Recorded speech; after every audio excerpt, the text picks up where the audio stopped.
Efésios 4, 28. Aquele que furtava, não furte mais. Antes, trabalhe, fazendo com as próprias mãos o que é bom, para que tenha com que acudir ao necessitado. Amém. Queridos, há 3 mandamentos do apóstolo Paulo nesse versículo, que na verdade descrevem 3 maneiras de viver, 3 estilos de vida. Primeiro mandamento é: aquele que furtava, não furte mais. Paulo aqui está descrevendo aqueles que satisfazem o desejo de ter coisas, de possuir coisas de maneira ilegal, de maneira ilícita, através do furto. Segundo mandamento: antes trabalhe, fazendo com as próprias mãos o que é bom. Descreve uma outra categoria de pessoas que satisfazem o desejo de ter as coisas de maneira legal, trabalhando. Terceiro mandamento: para que tenha com que acudir ao necessitado. Isso descreve um estilo de vida bastante superior a todos os outros. São aqueles que trabalham não movidos pelo desejo de ter alguma coisa, mas para poder ajudar quem precisa. Meu alvo nessa manhã é mostrar a vocês que esse último estilo de vida é aquele que Deus tem para nós. É o propósito de Deus para você, para a sua vida e para a minha, que nós trabalhemos, que nós ganhemos dinheiro, não para ter coisas, mas para poder ajudar quem de fato precisa. Vamos então um a um. Em primeiro lugar, primeiro mandamento: aquele que furtava, não furte mais. Eu não preciso definir o que é furtar, não é? Todo mundo sabe o que é furtar: roubar, tirar o que é dos outros, se apossar do alheio, tomar aquilo que não lhe pertence de maneira ilícita. Há 3 coisas aqui que nós podemos tirar dessa palavra de Paulo: aquele que furtava, não furte mais. Primeiro é não uma correção, mas uma explicação a respeito da tradução. Literalmente, uma tradução mais correta diria: aquele que está furtando. Aquele que está furtando. Paulo não está se referindo a alguém que furtava antes e agora pare de furtar, porque não faz nem sentido, porque se ele está dizendo aquele que furtava, não furte mais, quer dizer, o não furte mais não faz sentido, porque ele diz que a pessoa furtava no passado. Então, na verdade, a tradução mais exata seria: aquele que está furtando, não furte mais. O furto era muito tolerado nas sociedades pagãs daquela época. Era alguma coisa que as pessoas conviviam com isso. Pequenos furtos, grandes furtos, corrupção. Aliás, a nossa pátria também parece que se encaixa nessa situação, porque os brasileiros parecem não se incomodar com as denúncias de corrupção, de roubo e desvio de verbas públicas e vai votar do mesmo jeito. Então era muito parecido naquela época em que as pessoas não ligavam muito para essa questão de furto, de corrupção, de roubo. Era uma coisa que todo mundo dizia que era contra, mas se vivia com isso, se aceitava isso.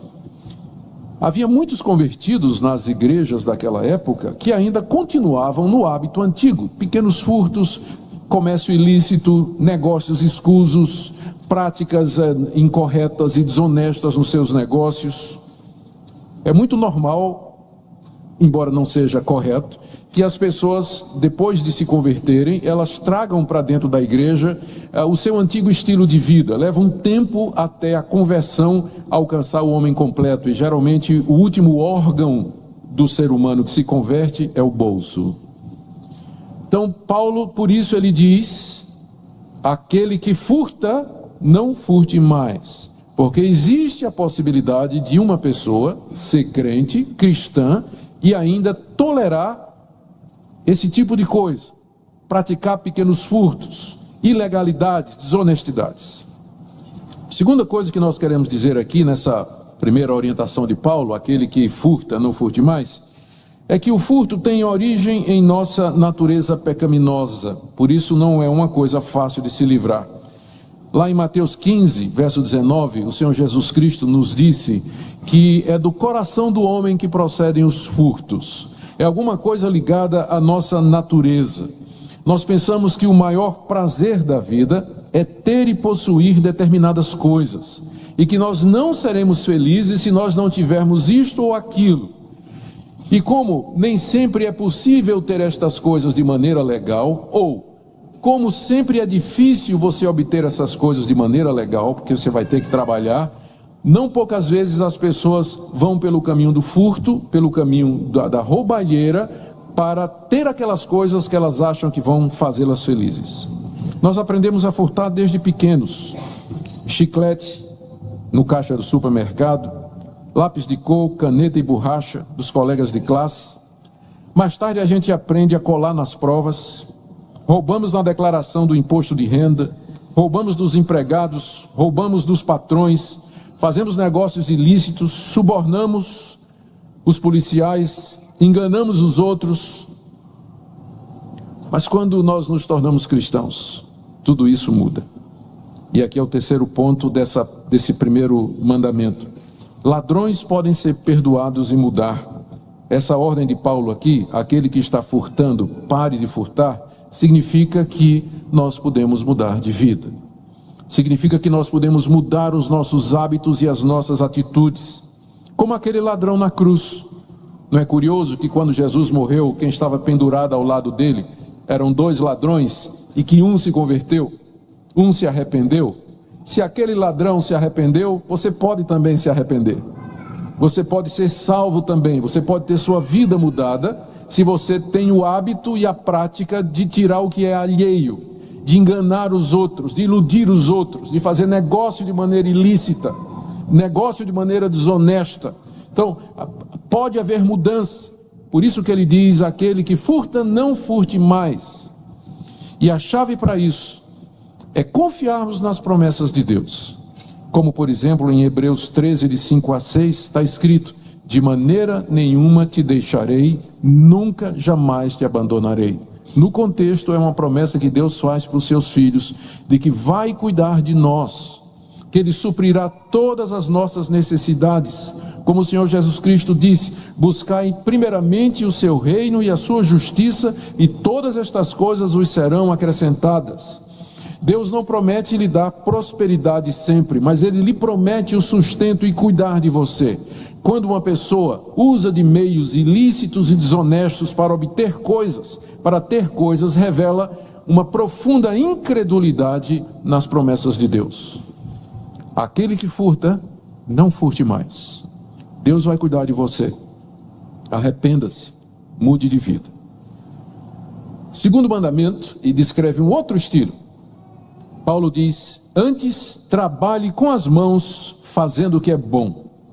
Isso aqui é outro estilo de vida. Ele descreve as pessoas que buscam ter as coisas e possuir coisas, mas de maneira legal. Isto é, trabalhando. E aqui eu quero mostrar também 3 pontos aqui que nós aprendemos desse segundo mandamento. O primeiro é que parece que preguiça e roubo andam juntos.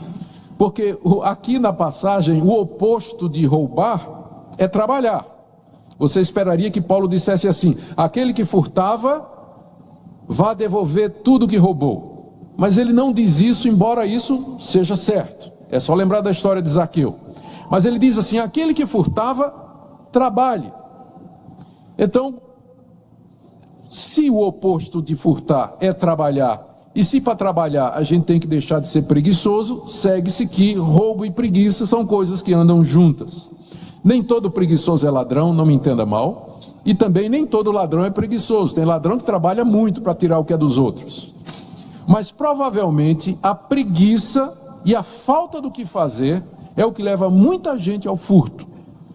Como se diz aí um provérbio popular: oficina vazia, mente do diabo, ou mente vazia, oficina do diabo.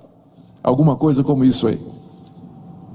Não tem o que fazer, é preguiçoso, ele tem que ter alguma coisa, então vai enveredar pelo caminho fácil do furto. Preguiça e roubo geralmente andam juntos. Segunda coisa, e aqui numa nota mais positiva, quando Paulo diz: aquele que furta, não furte mais, antes trabalhe com as mãos fazendo o que é bom, com as próprias mãos fazendo o que é bom, aqui está mostrando que o trabalho é o caminho ordenado por Deus para você ter as coisas de maneira legal, sem furtar. Ordenado por Deus para você ter as coisas de maneira legal, sem furtar. Nem todo mundo pode trabalhar. Eu sei disso. E eu não quero aqui colocar um fardo maior do que devo nas costas de quem não trabalha porque não tem condições. Questões de idade, questões legais, situações em que se encontra, eu não me refiro a essas pessoas, mas o que eu estou dizendo é que o caminho determinado por Deus para que você tenha as coisas, para que você possua coisas, para que você sustente a você mesmo e sua família, não é o roubo, o furto ou negócios ilícitos, mas é o trabalho duro com suas próprias mãos.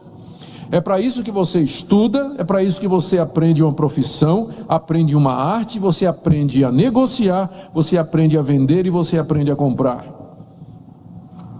Esse é o caminho de Deus para nós. Quando Deus criou o homem e a mulher, Deus os colocou no jardim e colocou uma enxada na mão deles. E diz: cultiva a terra. Cultiva a terra. O trabalho é uma ordenança de Deus para nós. Trabalhar e trabalhar duro para que nós ganhemos o nosso pão. A terceira coisa que nós aprendemos aqui dessa expressão, trabalhe com suas próprias mãos fazendo o que é bom, é que Paulo está dizendo que nem todo trabalho é bom. Nem todo trabalho é lícito. Porque aqui o bom é o oposto de roubar. Aquele que rouba, não roube mais, antes trabalhe fazendo o que é bom.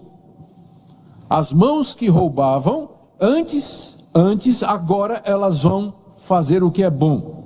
Alguns trabalhos não podem ser considerados como bons, porque eles envolvem atividades ilícitas. Eles promovem imoralidade, dissolução e uma vida longe de Deus. Por exemplo, um político corrupto, um crente que tem um motel, ser modelo de revista pornográfica, como a evangélica deu maior escândalo recentemente, evangélica e modelo de revista pornográfica, dizendo: o meu trabalho não tem nada a ver com a minha religião. Muitos se justificam fazendo exatamente esse tipo de distinção entre a sua religião e o seu trabalho. A minha religião é uma coisa e o meu trabalho é outra. Todavia, Jesus Cristo é Senhor de todas as áreas da sua vida, inclusive do seu trabalho. Se você não pode glorificar a Deus com o seu trabalho, se você não pode honrar a Deus com o seu trabalho, ele não se encaixa nessa categoria de trabalhar fazendo o que é bom. Ele continua ainda debaixo da categoria daquilo que desagrada a Deus. Mas o terceiro ponto. Primeiro foi: aquele que furta, não furte mais. Segundo, trabalhe com as mãos fazendo o que é bom. Mas agora o terceiro mandamento, e que descreve uma terceira maneira de viver. Trabalhe para que assim você tenha com que acudir ao necessitado. Essa é a maneira de viver que Deus determinou para o seu povo. Trabalhar fazendo o que é bom com suas mãos para ajudar os necessitados. Não é simplesmente parar de furtar, e também não é simplesmente trabalhar de maneira legítima para ter as coisas, mas é mais do que isso. Ganhar dinheiro para ajudar os outros. Essa é a motivação. 3 coisas aqui. Primeiro, Paulo não está dizendo que nós não devemos trabalhar para nos sustentar e a nossa família. Isso certamente está incluído e vem em primeiro lugar. O que ele está dizendo é que o alvo do trabalho não é possuir coisas para vocês mesmos, mas para ajudar os outros. O cristianismo elevou o padrão do trabalho. Veja a diferença do padrão cristão de trabalho e o padrão de trabalho do mundo. As pessoas que não conhecem a Deus trabalham feito loucas 24 horas por 7 dias da semana, com o objetivo de ter, de possuir, de aumentar a conta bancária, comprar um carro do ano, 2 carros do ano, ter propriedades, ter casa na praia, casa no campo, casa em tudo quanto é de lugar, dinheiro num banco na Suíça. As pessoas morrem por isso, vivem para isso. Embora isso seja legal, todavia o padrão cristão de trabalho é completamente diferente. Você ainda tem que trabalhar duro, mas seu alvo não é egoísta. não é simplesmente você ter, mas é que você possa ajudar os outros. E aqui é o meu segundo ponto dentro desse último mandamento. Queridos, eu creio que esse conceito pode mudar completamente a nossa vida.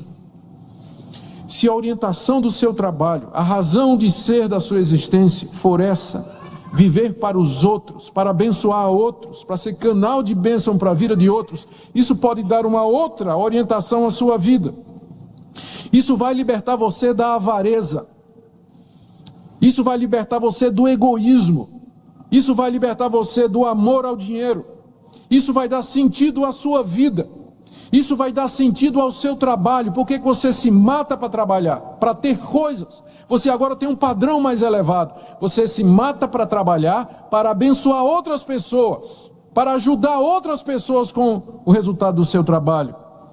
E você vai ser instrumento de bênção. Não é isso que Jesus Cristo disse, que o maior mandamento é amar a Deus sobre todas as coisas e ao próximo como a nós mesmos?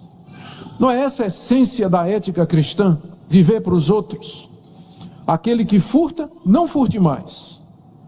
Trabalhe com as mãos fazendo o que é bom, mas ainda está no segundo passo. O mais elevado é esse, para que você tenha com que acudir o necessitado. Esse é o propósito da nossa existência, viver para os outros. Terceiro ponto aqui dentro desse último. Nós podemos viver assim pela fé nas promessas de Deus.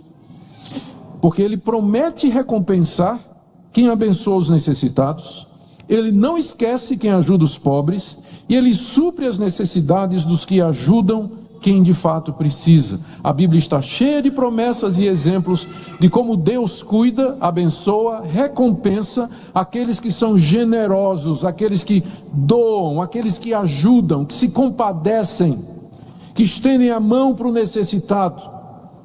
Da mesma forma, a Bíblia é cheia de advertências contra o egoísmo, materialismo, consumismo, viver para você mesmo, amor ao dinheiro, acumular bens sem propósito aqui nesse mundo. A Bíblia é contra isso, com muita clareza. Mas ela abençoa, ela pronuncia bênção sobre aqueles que são generosos.